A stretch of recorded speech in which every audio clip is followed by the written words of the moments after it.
Over to Mike Wise with tonight's entertainment and a new play that looks at how female friendship changes over time. That's right, and how friendships can become estranged, just like relatives become estranged. Now, Perfect Pie is about two women who grew up in small-town Ontario. One stayed there and became a housewife who enjoys the simple things in life, like baking pies. The other left to become an actor in the big city, in part to run away from a past she wanted to forget.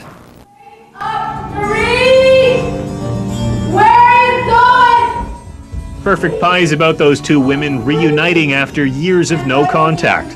Much of the play is told through gritty flashbacks of the two girls growing up and explores why one felt driven to leave her small town, but would later come back to face her personal demons. Come with me, Patsy. Marie, you come off this track. I wanted to explore several things. The bond of female friendship, which is very deep and I think perplexing to a lot of men, to the boyfriends and husbands, and estrangement of that bond, because often we attach ourselves to people when we're young for different reasons, different kinds of needs.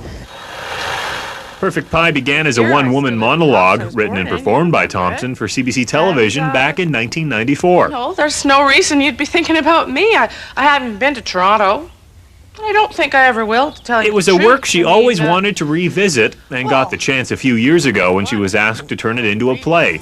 Expanding the work allowed her to address the issues of self-identity and self-worth and whether it can be transformed. She also looked at the idea of persecution. In every school in North America, probably in the world, in every classroom, there's a persecuted person. And so I understood this is central to our culture, and of course it's part of the seeds of racism, homophobia, genocide, sexism, all of it. I am betrayed! I am big! I am metal! I am moving so fast! I am... Perfect Pie is on at the Tarragon Theatre until February 13th. And the story is also heading to the big screen. Rhombus Media is planning to film the movie version of the script later this summer.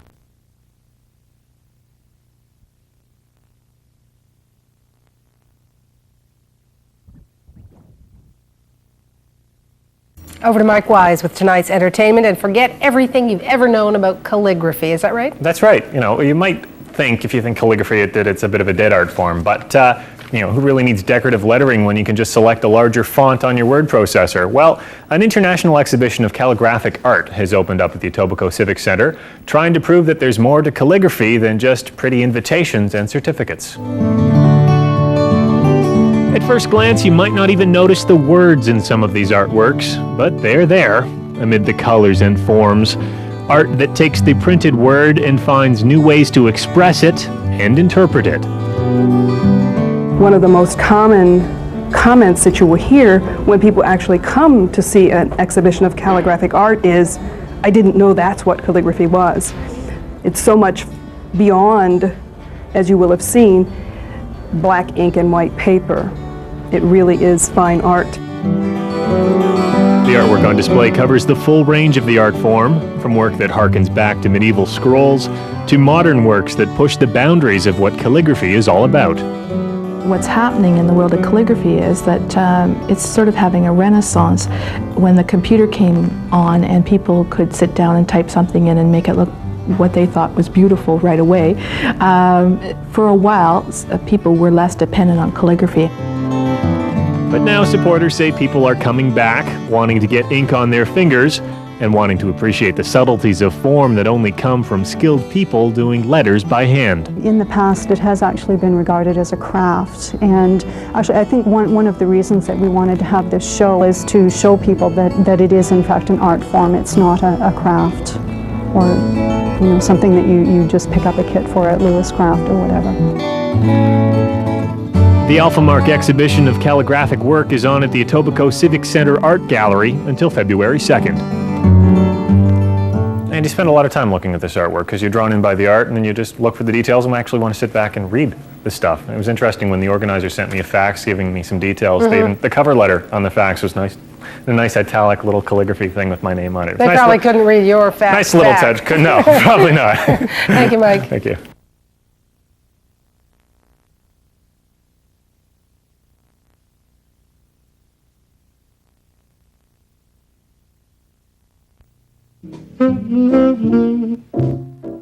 Danny Grossman says he's been a longtime fan of Charlie Parker's music and has choreographed to his work before, but with his new show, Chasing Bird, he wanted to find some way to have his dancers represent the instruments. That meant figuring out a dance vocabulary for each section. The saxophone and the horns were easy because they only play when they solo. So we mapped out the music on a chart, and we listened. Each bar, is it a lyrical? Nothing, and then you know. As he started working on the piece, he decided to join his dancers on stage, and that was a big step. 5 years ago, he gave up dancing when doctors said his hips were degenerating and that he'd need replacement surgery. So far, he's resisted the operation, and he's found ways to make his dancing more friendly to his body. I no longer am doing tremendously hard feats that are really hard physically and dramatically. I'm doing what feels good, which means, you know, dancing is no different than riding my bike or brushing my teeth. It's easier for me to dance if I find the right steps than it is to walk around the block. I know the terrain, the floor is sprung, my adrenaline's up. I'm moving in a flexible way, not walking on concrete. I'm in a high-spirited mood. I'm not maybe worrying about the bills. Chasing Bird is on at the Premier Dance Theatre until Saturday.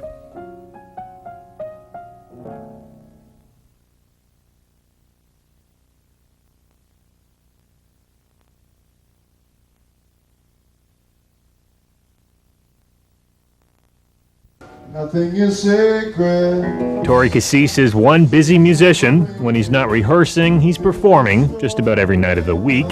And next month, he gets to shoot his first music video. Something he's quite nervous about. Not that you can tell, though, by the way he's playing for this camera.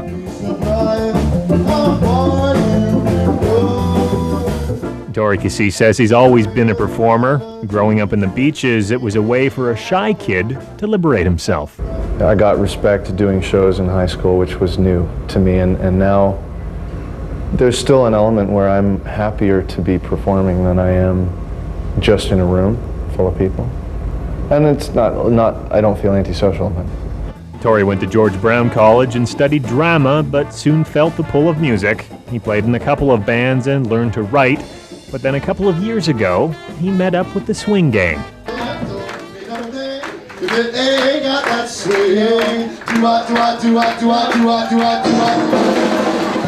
The Swing Gang is a loose mishmash of performers, both veteran and new, who were largely responsible for fueling Toronto's swing scene.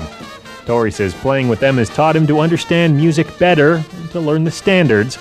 Plus, it taught him to have fun while performing, although he becomes quite self-deprecating when discussing it.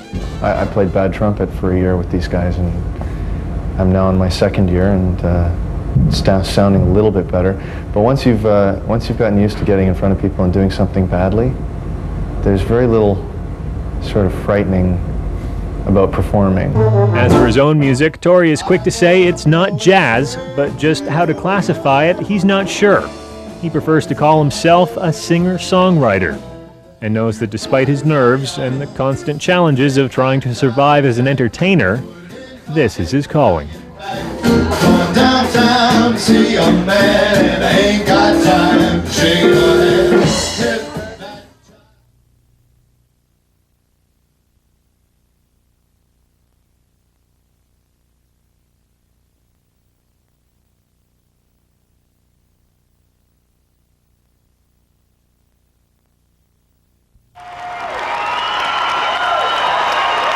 After 4,226 performances, the Phantom of the Opera's chandelier fell for the final time on Sunday, on a show seen by 7 million people over the past 10 years.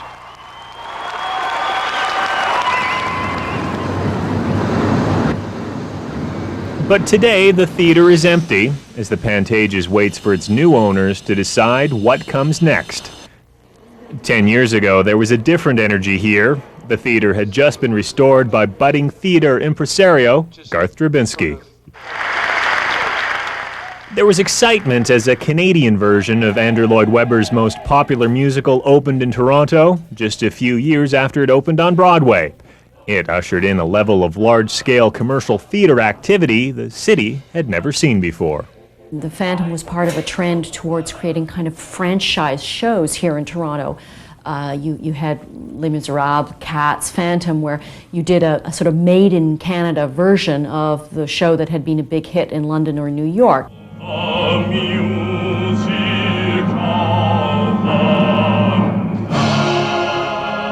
The success of Phantom helped Durbinski build Livent into a theater empire. His strategy was to produce new shows in Toronto, like Showboat and Ragtime, and then take them south to Broadway. It was a strategy that ultimately was unworkable. Mounting costs caused Livent to file for bankruptcy in the United States. Durbinski is now facing charges of fraud there.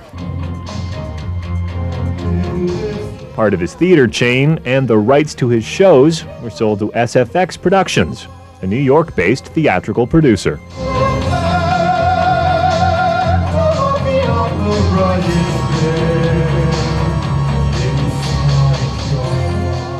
There's very few places in the whole world that a production's run 10 years, just New York and London.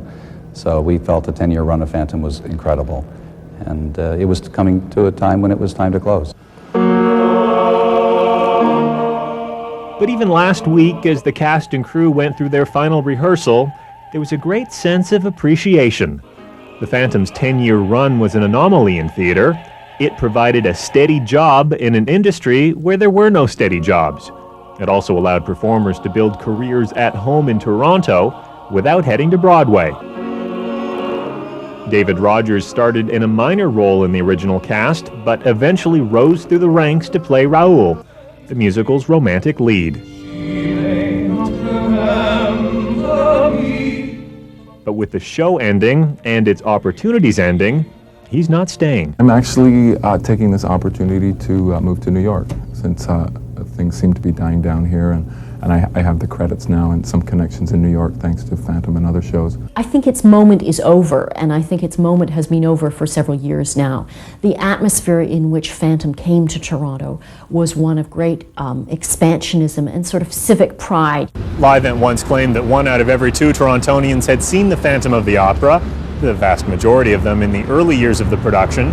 So to keep the show running for as long as it did, Livent had to look for new Phantom fans elsewhere.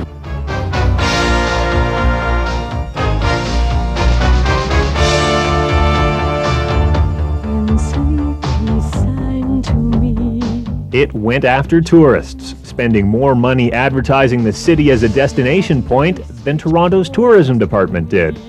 At its peak, Livent spent $14 million a year targeting U.S. states and cities within driving distance of Toronto. They uniquely would saturate markets, and those people would just come in droves to Toronto. And then word of mouth would kick in when they went home. And they'd come back for other reasons. The result? Busloads of visitors coming here to watch the show. Even last week, with just a few performances left, tour groups from as far away as Ridgeway, Pennsylvania were pulling up to see the Phantom. We've just heard so much about Phantom, and it's so highly publicized, so we really wanted to see it. People don't come to a city because they thought of it. They have to be reminded. In other words, advertising works. You must promote your city to the world. Are you coming for theater or for an attraction? Or Toronto's Tourism Department Information Call Center handles about 300,000 inquiries a year. When Phantom was at its most popular, it was responsible for between 30 to 50% of the calls. Tourists looking for information about things to do in Toronto. But with the musical and its advertising budget now gone, there's a big hole in the city's tourism strategy, and officials aren't sure how to fill it. This is one of the things that will force us to kind of sit down and put our heads together and say, now, how are we going to keep Toronto on the map as an important destination? Nighttime sharpens. While the Phantom represented the top end of large-scale theater in Toronto, it only represented one part of a very diverse theater scene here. You know what? I know that I'm not a Gretzky in the bedroom, okay? But I can stick handle pretty good. I can mix it up in the corners, and every now and again, I get the puck in the net. And that diversity is what many theater people say will help Toronto maintain its theatrical reputation, regardless of the Phantom. As fewer and fewer tourists drop by the Pantages, there were still local theater buffs going to see smaller and medium-sized shows in theaters where the Phantom's tour buses never stopped. She said you love that kind of thing. I think theatre in Toronto now is very strong at a time when it's a real challenge to produce in the theatre. Just last weekend at all the medium-range theatres, all of the shows were sold out, and that suggests the work is good and that people are interested in seeing it.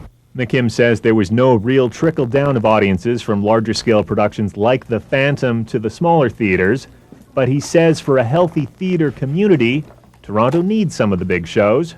Perhaps that's why there's so many hopes resting on the next big thing, The Lion King.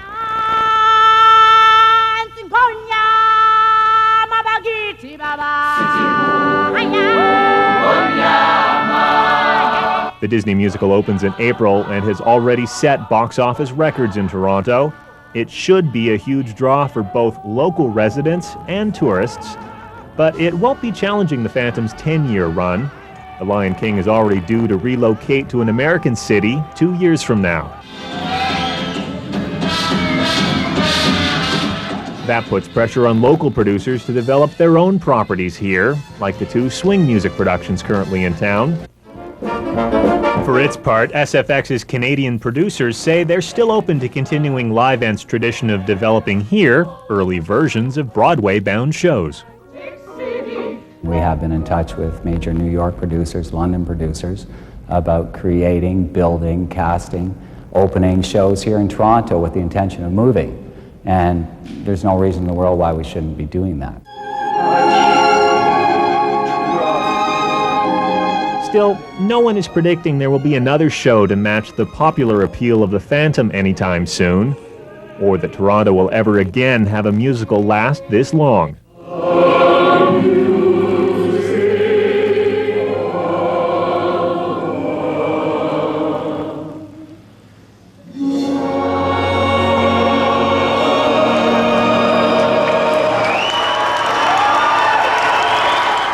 Once workers at the Pantages move the show out, the theater will reopen in January, hosting touring productions of Broadway shows produced by SFX. But who knows?